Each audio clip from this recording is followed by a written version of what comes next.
uma coisa que me chama atenção nisso, essa história do que eu acho também fascinante, o fato, alguma correlação, que eu ainda não tenho convicção de que isso realmente existe, essa correlação entre certos trechos de DNA que a gente herdou de Neandertais e uma suscetibilidade maior ao coronavírus, mas o que eu acho interessante é o seguinte, no mundo inteiro, todo mundo tem DNA de Neandertal, menos os nativos africanos, que é o pessoal que ficou na África e não se misturou com os Neandertais quando eles saíram da África. O povo que saiu se misturou na Europa, na Ásia, tal, não sei o quê. Então, quem veio da Europa, Ásia em diante, e aí, claro, Américas, vem com um pouquinho de DNA de Neandertal. Já os africanos nativos que ficaram por lá e não saíram, não tiveram essa mistura.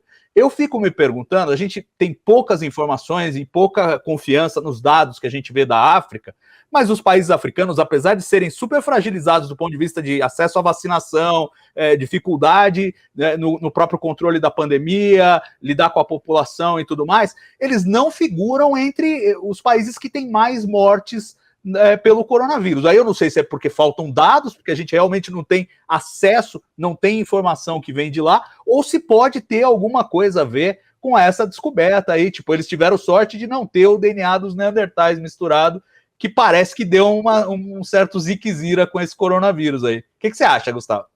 Olha só, a situação da África é um pouco mais complexa, tá? Não é só essa questão de eles não figuram ainda essa questão da mortalidade, porque também no fechamento das barreiras, os lugares que as pessoas menos iam eram para a África.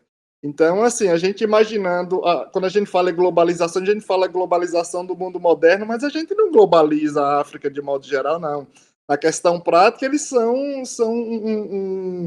ele é um continente meio que isolado. Então, assim, a globalização, ao mesmo tempo que favorece, entre aspas, essa nação moderna, agora a falta de globalização africana também favoreceu ele se manter mais isolado dessa pandemia, entre aspas. Isso quer dizer que vai continuar? A gente não quer dizer isso não, porque a gente está falando de um continente inteiro que tem menos de 10% da população imunizada. Então, assim, é um cuidado que a gente tem que ter. Tem as questões dos fatores sociais, econômicos, tem muito que influencia isso. Claro que a gente precisa levar em consideração a questão genética, mas na própria África, a multiplicidade e diferença genética é enorme. A gente está falando de um continente inteiro. Não é uma coisa, não é um crenguenhé, falando de um continente. Então a gente precisa ter essa percepção que a variabilidade, a variedade genética, ela é enorme. Mas principalmente essa questão de social, tá? Agora sim, até quando? Eu não sei. A gente está falando de um planeta, de uma espécie que se perpetuou, provavelmente por ser uma espécie social e colaborativa, só que ao mesmo tempo essa espécie chegou na evolução, em que está vivendo uma pandemia e 10 países mais ricos do planeta detêm 2/3 ou mais da vacinação. Aí é complexo. E o pior, não querem tomar, né, Gustavo? Além de terem todas as vacinas, não querem tomar. É muito inacreditável isso, né? Tipo assim, mó trabalho fazer uma vacina. Ah, não vou tomar. É um chique. E o pior, são os que mais usufruíram das riquezas da vacina. Porque quando a gente fala do período medieval, pós-medieval, até o período moderno, que a Europa sofreu por questões de doença infecto-contagiosa, foi absurda. Eles conseguiram ter uma sociedade estável por causa da vacinação, mas aí surge aquele movimento de pessoas que não têm capacidade de ter um crescimento em algo que seja útil, precisa buscar algo para se sentir importante. Buscar algo em quê? No negacionismo, que é algo inerente ao ser humano. Nós negamos o tempo inteiro até que a gente tenha uma explicação que nos preencha.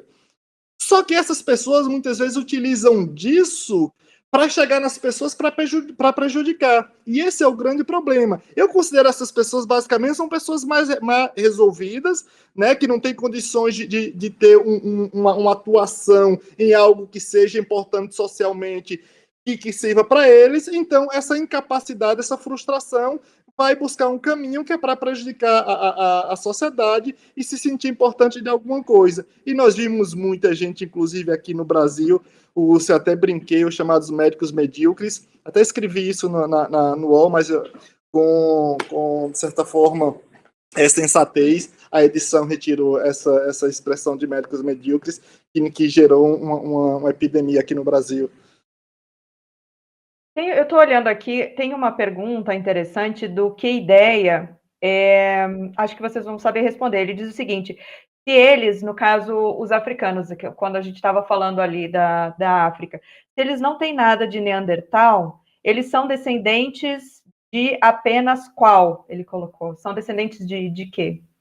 Quem responde? A árvore evolutiva humana é uma das coisas mais complicadas que tem, porque os fósseis são super incompletos e tal, e não sei o quê. O que a gente sabe é o seguinte: o Homo sapiens, nós outros, nascemos na África. Os primeiros exemplares vieram de lá. Tem até uma certa discussão de onde, falavam-se de 200 mil anos, Etiópia, aí apareceram os outros fósseis do Marrocos e tal. Tem uma certa discussão de exatamente onde e quando exatamente. Mas seria 200 a 300 mil anos atrás, mais ou menos, que surgiu o Homo sapiens. Só que antes do Homo sapiens surgir, uma outra galera ancestral do Homo sapiens já tinha saído da África. No caso, o Homo erectus já tinham se espalhado pelo mundo antes e tiveram uma evolução divergente lá. Então deram origem a denisovanos, a neandertais e tal, e não sei o quê. E os que ficaram na África deram origem aos sapiens. Por isso que neandertais e sapiens seriam primos, entre aspas. Quando houve uma nova migração aí de sapiens saindo da África, acho que foi coisa de 90 mil anos atrás, eles saem ali Oriente Médio, Europa, Ásia e encontram essa galera e se misturam. Então por isso que quem saiu da África se misturou, no final desapareceram esses neandertais, esses denisovanos, mas tem um pouco de DNA deles nos que se misturaram nesse encontro, e aí povoaram o resto do mundo, os sapiens, e onde eles ocuparam, eles levaram um pouquinho dessa carga genética de neandertais, principalmente que a gente sabe melhor, tem mais informação, tem mais fósseis, já fez mais sequenciamento de neandertal, etc e tal. E os sapiens que ficaram lá na África, esses não se misturaram com os neandertais, mas a história é mais ou menos essa. Agora, quantos degrauzinhos você tem aí até chegar nos sapiens, e como se organizam, e qual é parente de qual? Aí é uma confusão danada, e os próprios antropólogos, eles mesmos não se entendem, uns acham isso, outros acham aquilo, e o cenário é bem fragmentado, né? Então é difícil você construir aquela figurinha do ancestral comum do chimpanzé, que depois vai passando e não sei o que, aquela figurinha clássica é uma bobagem completa, não existe aquilo.